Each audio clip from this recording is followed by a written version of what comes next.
जय हिंद साथियों, मैं एक नई वीडियो में फिर आपके सामने हाजिर हूँ।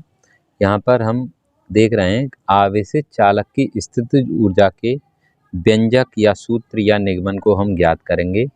जो आवेशित चालक है उसकी स्थितिज ऊर्जा हमको निकालनी है।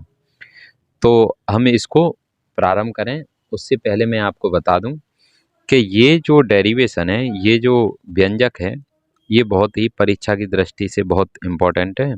इसलिए आप इस सारी चीज़ों को बहुत अच्छे से सीखें। मैं भी कोशिश करूँगा बहुत अच्छे से आपको समझाऊं। और अगर आपको नहीं समझ में आता है तो वीडियो को पुनः देखें और कोशिश करें समझने की। और वीडियो आपको अच्छी लगा करे तो आप ज़रूर वीडियो को शेयर, लाइक और चैनल को सब्सक्राइब ज़रूर किया करें। ठीक है, तो वीडियो पूरी देखा करें बेटा। बिना वीडियो पूरा देखे सारी चीज़ें समझ में नहीं आती, कंसेप्ट नहीं समझ में आता। तो चलिए फिर बताते हैं हम। ठीक है, आवेशित चालक की स्थितिज ऊर्जा के लिए व्यंजक। ठीक है, तो यहाँ पर देखें बेटा, जो आवेशित चालक है ये हम ले लें सूक्ष्म, मतलब बहुत ही छोटा अल्प आवेशित है, अल्प आवेश। ठीक है, तो अल्प आवेश के कारण क्या करें, तो अल्प आवेश होगा तो अल्प उसके कारण कार्य भी होगा, यानी छोटा आवेश तो छोटा कार्य, बड़ा आवेश, आवेशों की मात्रा ज़्यादा होगी तो ज़्यादा कार्य होगा। उसी प्रकार से हम अल्प आवेश के लिए यहाँ पर कार्य निकालेंगे। तो यहाँ मानेंगे हम, माना डी क्यू अल्प आवेश है, अल्प आवेश। ठीक है, और V विभव है।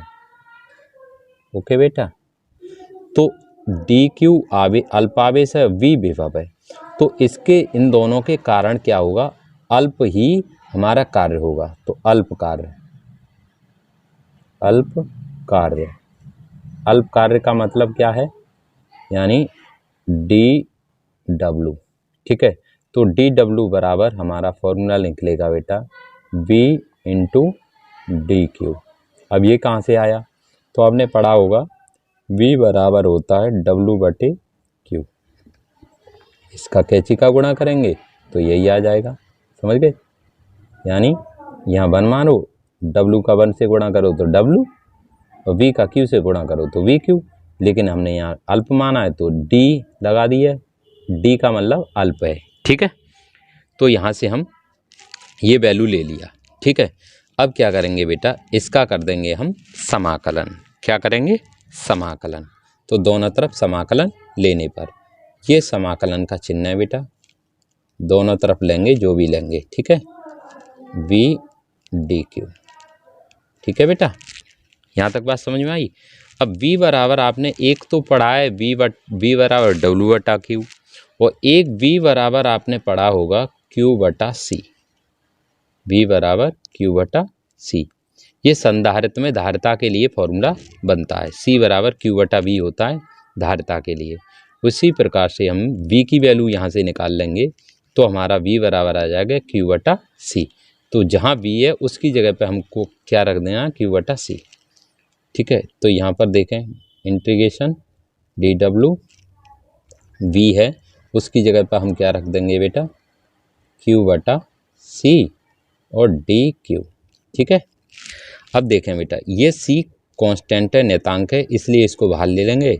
और एक चीज़ मैंने आपको कई बार बताया कि जब भी इंटीग्रेशन और अवकलन, यानी समाकलन और अवकलन एक दूसरे के पास हों तो एक दूसरे को कट कर देते हैं।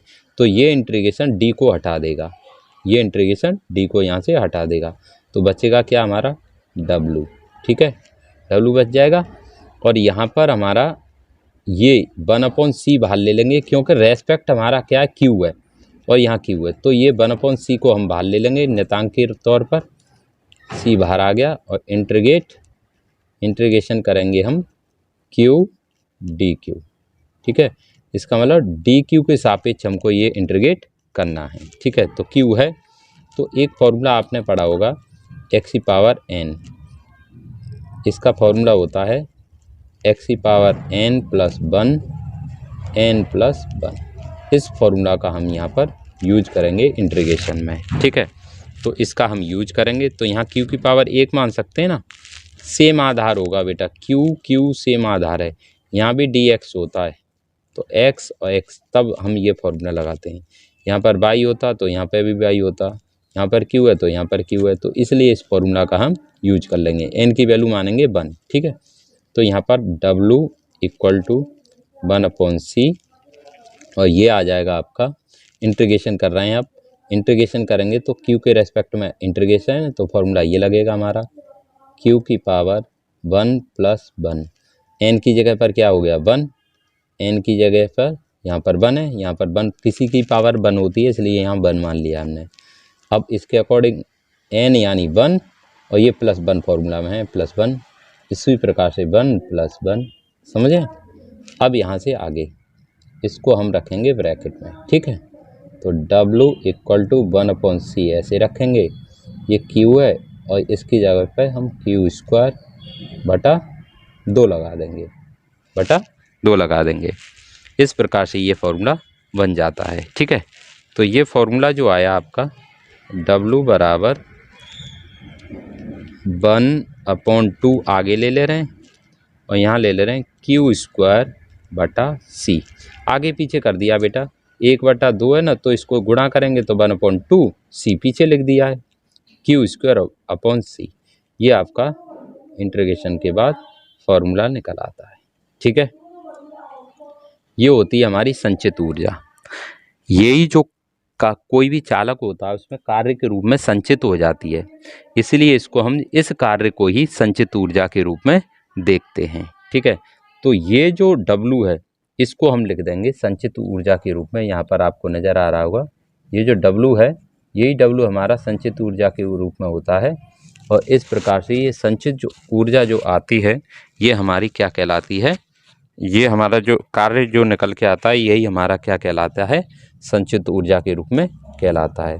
यहाँ पर देखें, ये आपको थोड़ा सा हो सकता है नहीं नज़र आ रहा हो, यहाँ पर हम आपको थोड़ा सा यहाँ पर ये इस प्रकार से निकल आता है, W बराबर 1/c q² बटा 2, इसको हमने आगे पीछे कर दिया अरेंज, 1/2 q² बटा c, ठीक है बेटा, यहाँ तक आपका आ गया।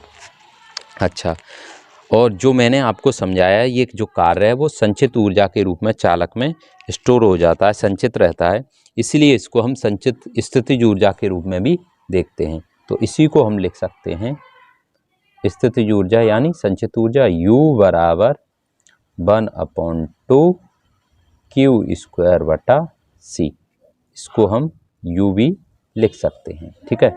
ये जो कार्य है जो संचित ऊर्जा है एक ही है, इसलिए हम इस कार्य को संचित ऊर्जा के रूप में मान लेते हैं, यानी स्थितिज ऊर्जा के रूप में मान लेते हैं, ठीक है। यहाँ तक आया समझ में।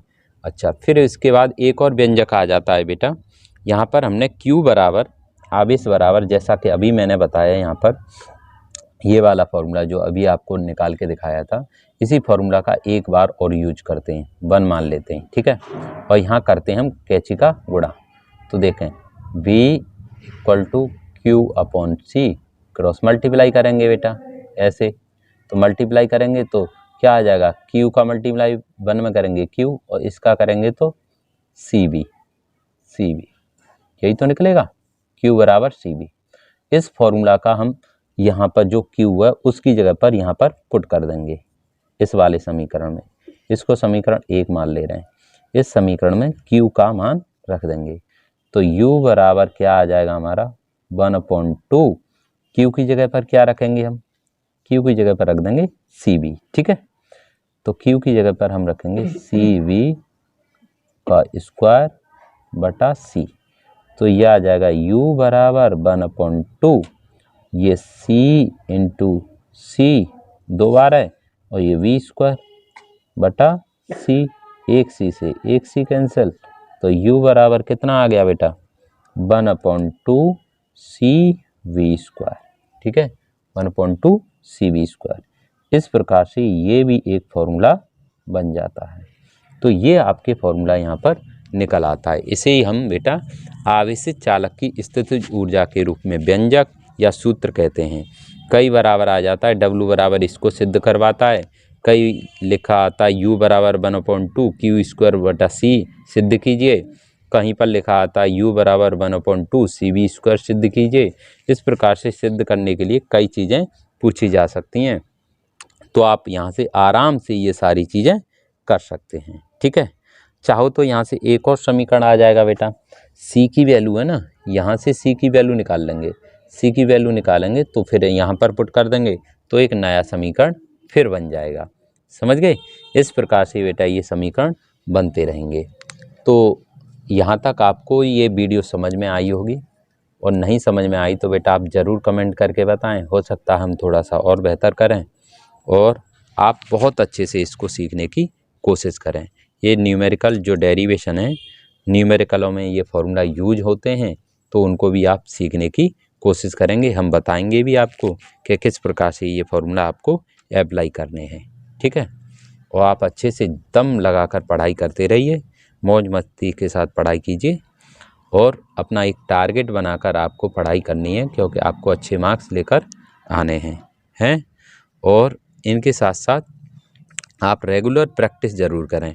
आप एक कायदा बना लें, एक कानून अपना तय कर लें कि हमको एकदम नियम बनाकर पढ़ाई करनी है, और वो नियम आपको फॉलो करेंगे कि हमें रोज़ 2 डेरिवेशन प्रैक्टिस करनी है तो 2 करें, 3 करें, जितना भी डेरिवेशन प्रैक्टिस करना है आप उनको रेगुलर करते रहें।